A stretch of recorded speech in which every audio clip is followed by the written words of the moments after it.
Hello and welcome back to Empowered the Podcast. I am your host, Linda Brand. Today's guest, Brandi Kelly, is a bartender, a wife, a mindset and recovery coach, and the host of her own podcast, The Sober Bartender. She specializes in helping people recover not only from alcoholism, but from life. After 20 years of bartending and 2 years of recovery herself, she realized she has the tools that can help so many people step fully into who they want to be, mainly with a big dose of accountability and a serious shift in mindset and perspective.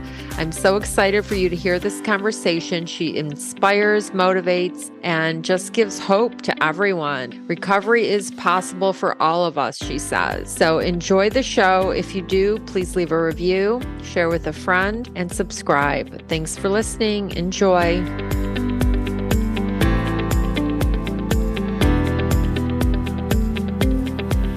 Hello, Brandi. Thank you for being here today. I'm so glad you agreed to come on in such short notice. I heard your interview on She's Brave, and I'm like, I have to have her on my show. So thank you for being here. I just can't wait to have your story heard by everyone, all my listeners, because it's very inspiring and very transformative. And that's what my show is all about, empowered.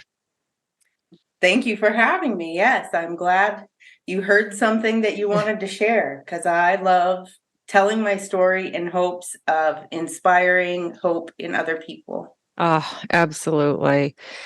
Absolutely. So let's see. Tell us a little bit about you. And The Sober Bartender is your podcast, which is such a cute name, ironic and beautiful at the same time. So tell us about that, how it began and why you started the podcast. And then, you can share your story and however you'd like to share it. Sure. So I am the Sober Bartender, and I've been bartending for 20 years. So I started at 19. I'm 38 now. I'm a newlywed. I got married 6 months ago, and I'm a dog mom. I have 2 little dogs. And 3 weeks after my wedding, we moved to Corpus Christi, Texas, which is down on the South Texas coast from north of Seattle. So major life change recently happened. And, during that time, I was really feeling like, man, when we move, I would like to get more focused on like my heart projects. I don't want to bartend. I really want to start working on just sharing my message. And I didn't know how that message was going to come through. So I didn't know if I wanted to be on a stage, as a motivational speaker, spreading hope. I just know I have this fire inside of me and it's ready to come out.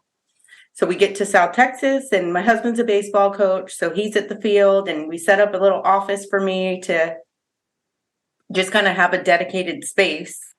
And on Facebook, I came across this podcasting course. And so I took the free course, and I'm like, okay, yes, this is how it's going to start. This is the start of the thing that I didn't know what it was. And then that grew into me taking the paid course because my husband convinced me that I couldn't afford not to.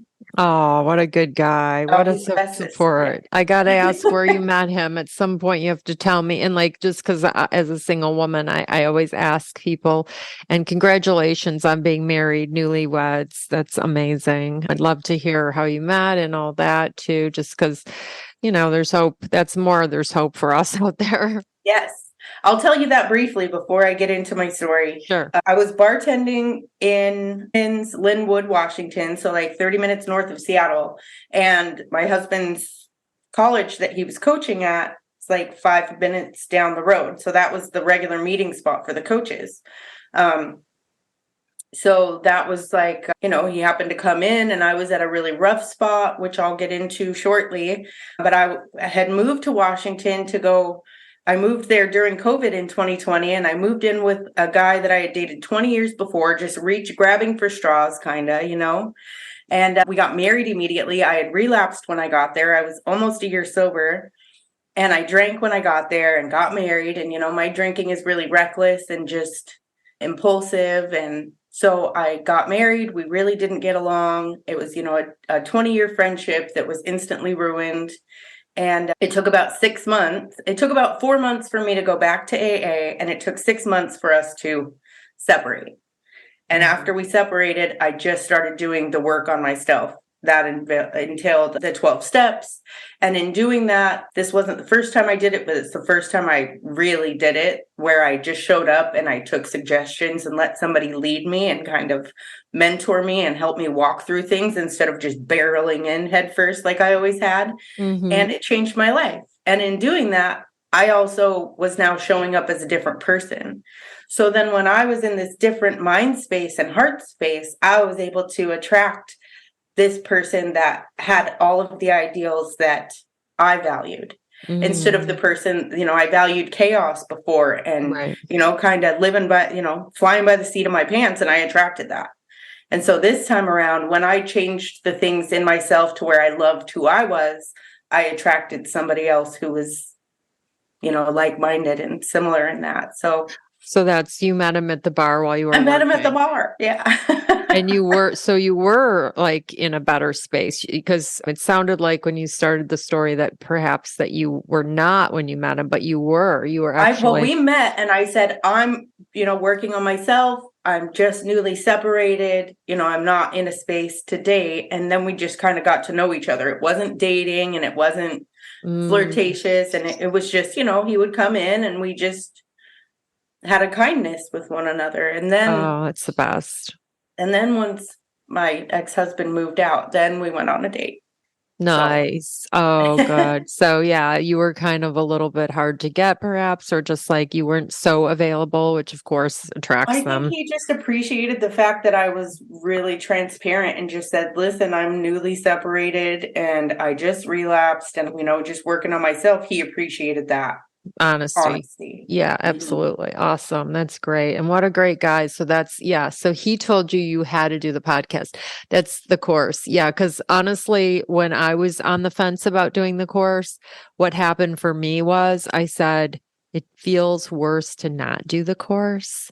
It felt like what's going to change if I don't do the course? Like nothing changes if nothing changes. Exactly. I always say that actually. And that's, another time or on your show, I'll tell my story, but go ahead. So you just knew that you wanted to do the course and he was supportive, or he kind of supported you in doing it. And then, yeah.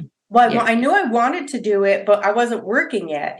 We just, had this big wedding and then we just had this big move. So, it didn't make sense to me financially. Right. And so I'm overly cautious where I was once reckless. And he just said, you've got to step into this because this is what you've been talking about. Like, I didn't know how I was going to do it, but I knew that I was ready to do something. Yes. And so when this just came into my life at this time where I didn't have family and friends around me and I didn't know anyone and I just was in this transition, it was perfect to pour myself into this project and I fell in love with it. Like, I love podcasting and I hated the editing part and now I like it because I feel empowered. Like, I feel like this thing that's so intimidating, when I step into that discomfort, you grow. I feel like I grow and I can trust myself more. Like, I can do hard things. I can do the things that I didn't think I could do. I know. Isn't it wild when you look back to like the first one, or like when you were so overwhelmed and scared and now you're like a pro? Well, almost. I mean, not exactly, but we're getting there, and it's just anything you do. Like the first time you do it, it's, it's scary and hard. And so that's incredible. So did you want to share a little bit more on the backstory, or are you tired of talking about it? Yeah. I'll give you the Cliff Notes story of my addiction. So as a preteen teenager, I had, just the normal, like drinking to fit in. But I did have like exposure to drugs at, an early age. My first drink was at 9. My first time doing drugs was at 12. I got my first tattoo at 12. I was a reckless kid. I always had like a loving and supporting mom. And then, I had a dad in another state that wanted to be there, but we really didn't get along. And I just found myself always going toward like the thrill and the adventure and like the not safe thing. Like I always say that the light was always there, and I always chose the dark path in the fork in the road. Do you have an idea why that was? Like, is it just like, what is your astrology sign? I'm just asking. So I'm a Gemini. Okay. And Just I think curious. I very much am a Gemini. I am very much, either good or bad, but in doing the work that I've done, I try not to be so rigid and black and white, and I try to live more in the gray area and the duality of life. Yeah. But you didn't have a lot of you couldn't have had a lot of supervision. I didn't either. And I got in a lot Yeah, of my trouble mom and had to things. work a lot, and so I was in charge of like taking care of the kids, and I had to babysit them. And my mom really wanted, she wanted me to be home by 9 when all my friends could go to the movie because it got over at 11. And so I really rebelled against that. She divorced my stepdad that raised me from 3 when I was 12. And, I being a preteen and hormones and, I didn't understand that that's what was best for her. I didn't understand how unhappy she was. I just knew that I was hurt, and I acted out of that. And then I was I see. hospitalized shortly after for anxiety and depression. I was suicidal at, Oh my 12, 13 gosh. years old. So you're a blessing to be here. Like Yeah. you're definitely lucky to be alive and here. I am too, actually, as far as what I went through, but as a child. And so it's like a blessing. And now you're sharing and you're helping. You're going to help so many people. I intuitively feel that. Yeah. I'm currently sober as well, not from like alcohol. It's more, I'm in my 50s and I choose not to drink for health reasons, it doesn't serve my body. Like it doesn't do anything positive, and you feel good for a little bit. But anyway, that's the whole thing. But yeah, it's been about a year and a half, and I did it before in like 2011 and 12 when I had these health conditions. I quit for over 2.5 years. But yeah, I've experienced all the like, oh, you don't drink. I mean, so much peer pressure at my age. It happens. But anyway, and my son is also sober, and he's a big inspiration to me too. But so I love meeting, and talking to other people that, also take care of their health and stuff. But go ahead. So you had that childhood, and then that's pretty much all you knew. Yeah. And like I said, I had loving parents, but my mom worked a lot, and I just rebelled. I was angry and I was ornery, and I just looked at my mom and said, "What are you going to do? You can't stop me. You have to go to work." And I would go out the window. So, I did come out of it a bit when I was like 17, 18, and I was just kind of rocking and rolling. But yeah, at 19, I started dating a Hells Angel that I met in my bar right when I started bartending, and he lived in Scottsdale, Arizona. I hopped on the back of his bike and I took off, and that lasted for 11 years. Wow. I didn't go to college. I went to the School of Hard Knocks. I started bartending at 19 years old, and then I've continued to do that for my entire career. It's actually a really good profession, though. You make It is, you make I good can live money. anywhere and I can make money, and I get to connect with people, and I also am able to help people in the bar. When people are struggling, I'm able to let them know that there is another way. Yeah. Yeah, that's incredible. I am like in awe that because I heard your story on another show and listened to your relapses and different things. And then finally, when you're like, no, this is it, I'm done. And you truly knew it and decided. And then you were working in a bar, and that's huge. Yeah. To be able to do that. And I think I wasn't willing to consider another way, because I'm like, what am I going to do? Work in an office? Like I don't have that.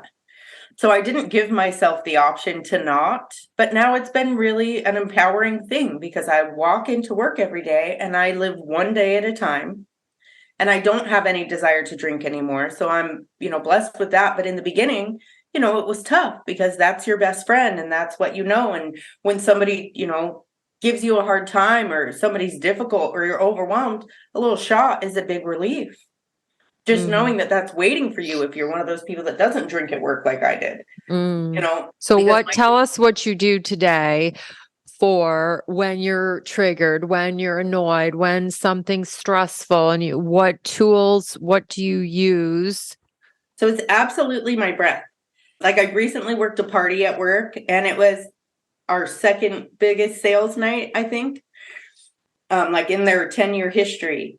And, people are waving money in your face and, you're running out of ice and there's no cold beer and it's just chaos.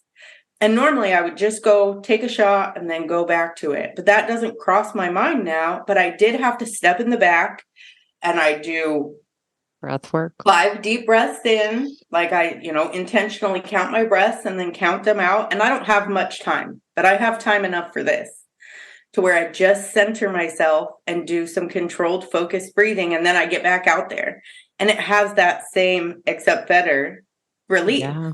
Because I feel like our breath can heal us. Like the same thing that's our life force can also, help us in those, anxious situations, in those frustrated, because now I'm not triggered by traffic and I'm not triggered by other people acting out. And if something does kind of get me, I have the tool built into my body. Like it's God-given to just breathe. Mm-hmm. So I know I had a breathwork fruitarian on my show. Brian, you'll have to check him out on Instagram and on the show. And he has like workshops and he's all about teaching people how to breathe properly. And ever since his show, I started doing it, mindful breathing in the bed when I wake up in the morning, just laying there and doing these deep breaths. It's so powerful. I'm like, whoa, it's incredible. And we just go around life and not really breathing properly. But how about meditation? And tell me about your spiritual practice. Do you have one? Are you spiritual today? Tell us about that. Okay. Yes. So that came about through doing the 12 steps. I didn't go to AA to get spiritual or to find God. I went just to stop drinking. And then I realized that once you took the alcohol away, the alcohol was just a symptom and I needed to recover from life. I couldn't I couldn't deal with life. And taking away alcohol only made that more apparent. So that didn't make anything better, but it's, so it was basically medicine. It was your medicine. It was my numb the pain. Yeah, it was numbing your pain. And I know Kathy Howler had on her show this musician. I don't know if you listened to this show, but she had a famous musician on her show. And she said she used to go to bars with her dad and do shows and concerts or whatever in the bar, whatever it's called, gigs. And she said she would look around and everybody was miserable and they were all numbing their pain. It was just numbing their pain. And it's like, it really is what it is. I mean, they look happy, but it's really just, yeah. I can now see the difference. I can see the people who look like I looked like, and then I can see the people that can really sit with a beer for 30 minutes. And I'm like, but why? How? Because in my mind, I'm like, get it in as fast as you can. That's the difference between, a casual drinker and a heavy drinker or, an alcoholic. But in reaching my bottom, in reaching like the depths of where my soul was willing to go, like I was always spiritual, but it was like I was really clogged. Like there was so much in my biofield, like there was so much in the way of having that channel. And, I couldn't reach into myself. I didn't like myself. And so like getting a practice to where now, like it started out with 10 things I'm grateful for in the morning. And it started out with these set scripted prayers in AA, like the 3rd step prayer, we offer ourselves to God, and God doesn't have to be anything that somebody else believes God is. God can be whatever I understand God to be. And that's the beauty of that, is I just went source energy, divine spirit, anything that's out there, please help me. And that helped a lot because I was having issues with, the God that I understood it growing up Mormon. So now I wake up in the morning and I do pray and then I meditate. And sometimes that's a guided meditation. Sometimes it's just, a mind clearing. And then I journal. And I say, what would you have me know today? Talking to source energy. And then I just flow right. And I do that every Mm. morning. And that's from my sponsor. So I send that to her. She sends me hers. I work with sponsees. I send them mine. They send me theirs. So we have this whole little spiritual network where we're Mm. building this spiritual foundation of just having this personal relationship with our higher power. I love that. That's so good. Do you know Marianne Williamson? I Have you? love Marianne Yeah. Williams. I love, Yeah. love, love. I've got a Return to Love, like changed the game for me. And then I've got a couple of her other books, but A Return to Love is incredible. And then I'm doing A Course in Miracles, like guided meditation. It's a 40-day guided meditation. And Gabby Bernstein did that. It's Yeah, called I was May gonna Cause ask you Miracles. next. Yeah, if you knew Gabby. Oh, she's amazing. And I found Gabby initially and I was like, this lady's in recovery and she's doing exactly what I want to do. Like, she's not a guru, but she's a spiritual leader and she just helps people find their connection, because it doesn't matter what it is. I just feel like you need to have something. she is one of my huge teachers that's changed my life too. Like, she definitely is. She's so vulnerable and she's so amazing. And did you know, like Marianne Williams mentored her? Yeah. So Yeah. that's like, of course, we love them both. And I love Wayne Dyer. Yeah. I started reading his books before I was sober and nothing would sink in. Like, I Mm-hmm. wanted to read it, but I couldn't absorb it. And then, afterward, I ate everything up that he had out. Yeah, he's awesome. He's from Michigan. Yeah, he was in foster care. He's awesome. That's so cool. I love it. So you're 2 years sober in May, right? No, so December 10th Oh, December 10th, 2020 is my sober date. okay. So you're going on. I just turned 2 in December. Oh, great. Okay, Yeah. that's awesome. And that's the longest I've ever been sober. And then does your husband drink and He you does. just socially or something? Yeah. Yeah, he just casually drinks. He can have a beer and not have another. He can have 5 beers and not have one when we get home. There's a big difference in the way he drinks and operates. I always have lots of questions for him because it's foreign to me. Yeah. Yeah. That's cool though that you can, because when I date and most everyone drinks something a little bit and typically I'm just like, I'm a cheap date, like you don't have to pay for alcohol with me, but sometimes they're, trying, like there was multiple times where they're like, oh, but you don't drink. Oh, we can go have a glass of wine. And I'm like, what does it matter? I can have sparkling water. Like why, Yeah.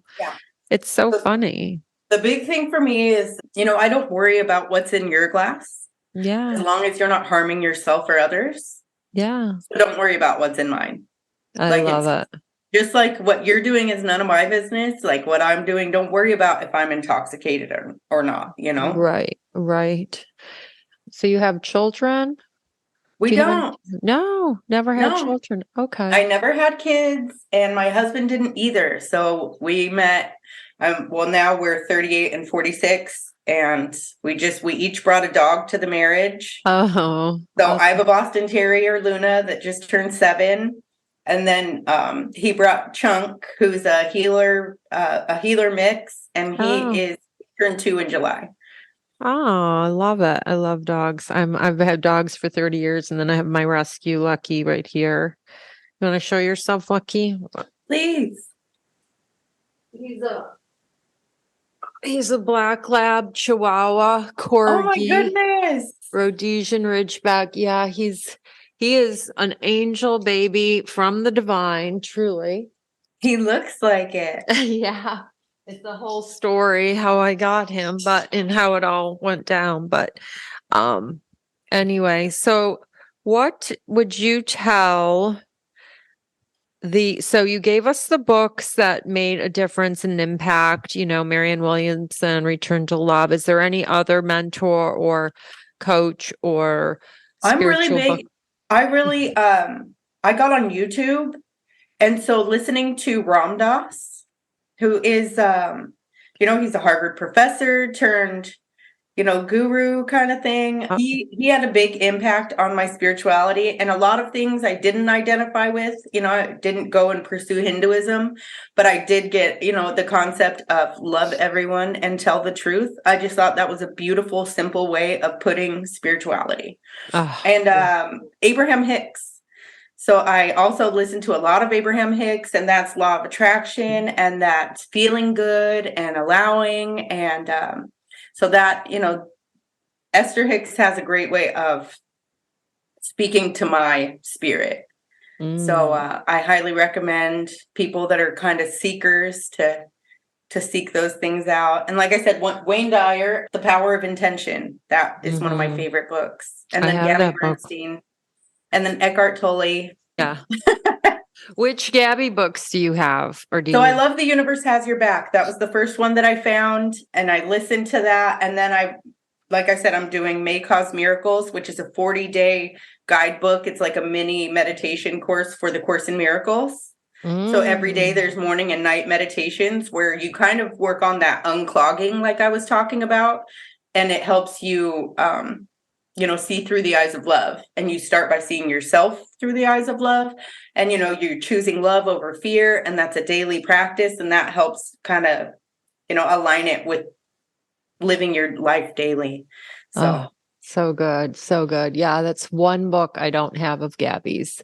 I have all of her books other than that one. I have Miracles Now. I have her newest book, Happy Days, where I want to read that. That's the one about trauma, right? Yes. Yes. It's so amazing because I remember after one of her, like her 8th book or something, one of her students was like, Gabby, I feel like a fraud. Da da da da da. And she's like, honey, I'm writing my 9th or 8th book and I'm still a head case. And I was like, oh my God, she's a trip. But she's just fabulous and vulnerable. And in the book, Happy Days, it starts out, she's literally talking about how her editors or her people were saying, you're going to write this book because it was vulnerable. It was really vulnerable. And it's like amazing that after all that she has and has done, she still has stuff, it's just incredible. But so what advice would you give the teenager today, 18, 19-year-old girl, 17, 18 or boy, but that doesn't know what they want to do? They're living in today's world with social media and all the things. What kind of advice would you give them? So that's such a good question. And my mind kind of hops around because I think back to who I was and I feel like I couldn't hear anything. Right.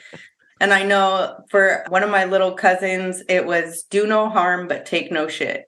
But I feel like people need to hear that like love and kindness really is the most important thing.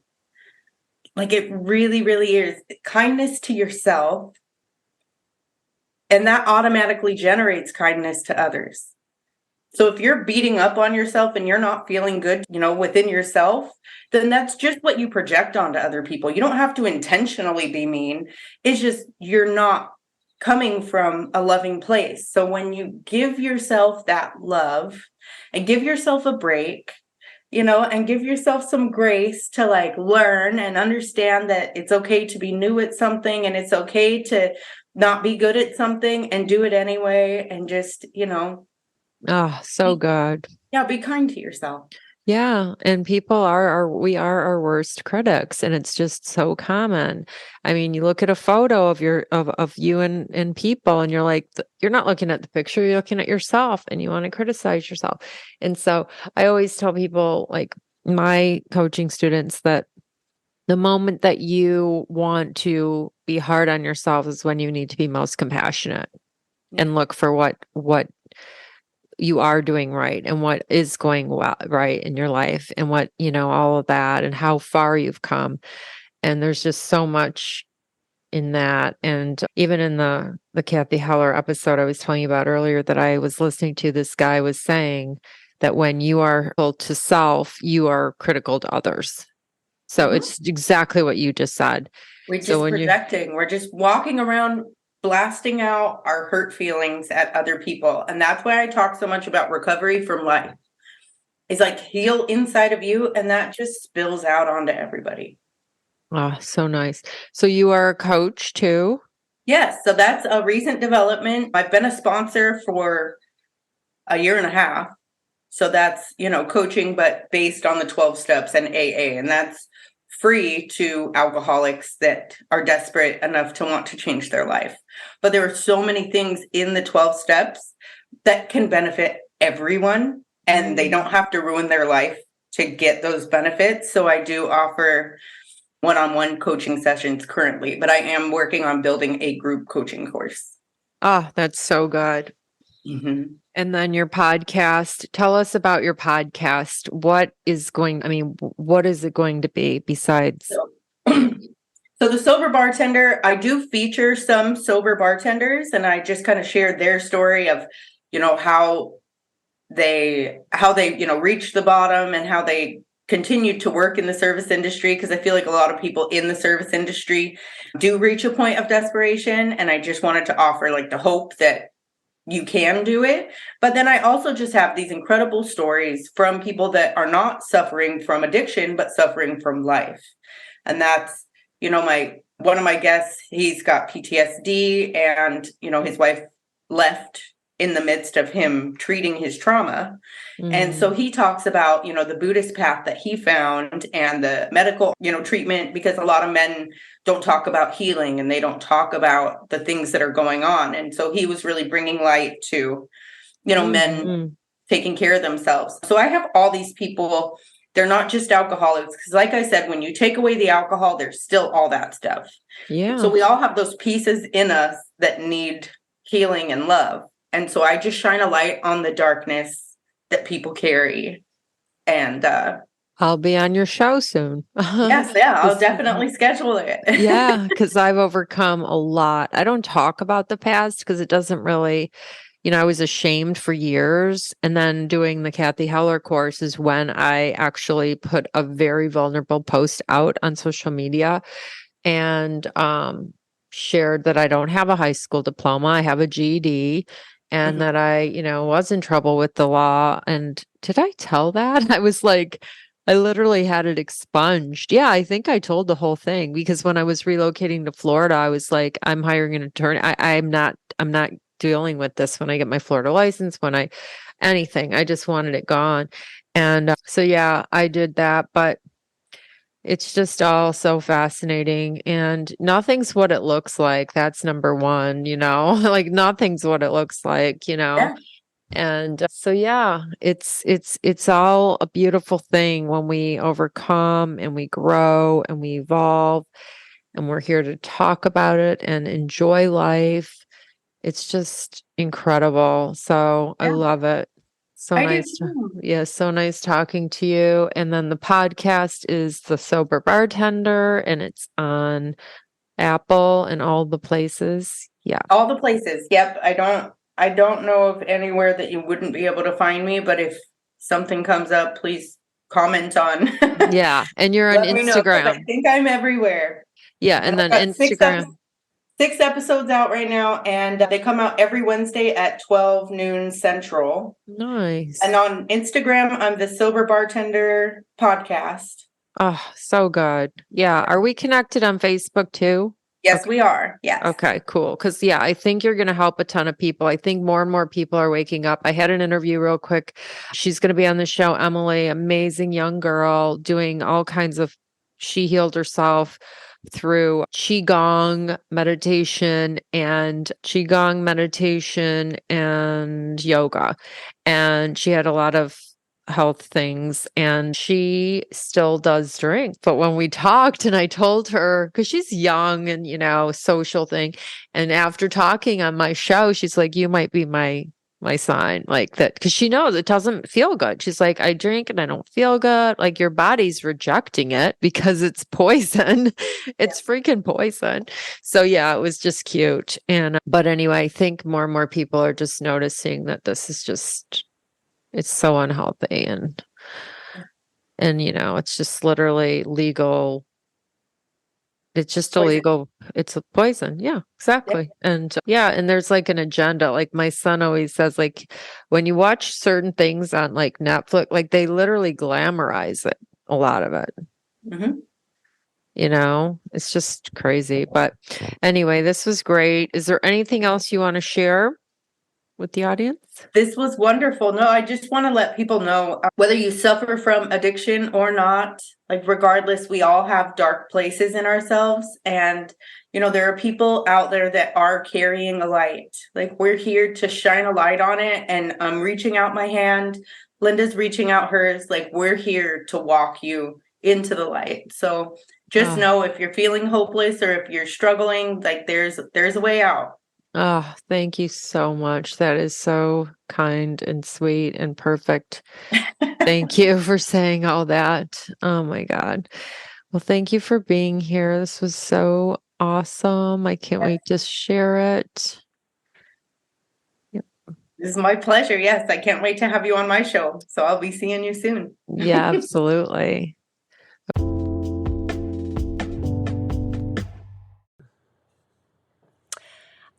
Wasn't Brandi so amazing? I love listening to her. I love her light. I love her energy. She's so inspiring.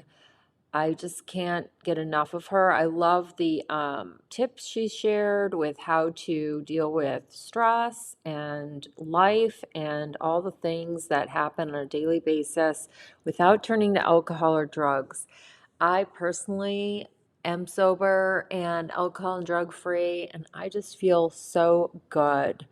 The only thing I sometimes have is caffeine, and I limit it, but I am just so inspired by her. I hope you are too. If you know somebody that this message would resonate with, please share with them. I am on a mission to reach as many people as I can. This is my purpose work.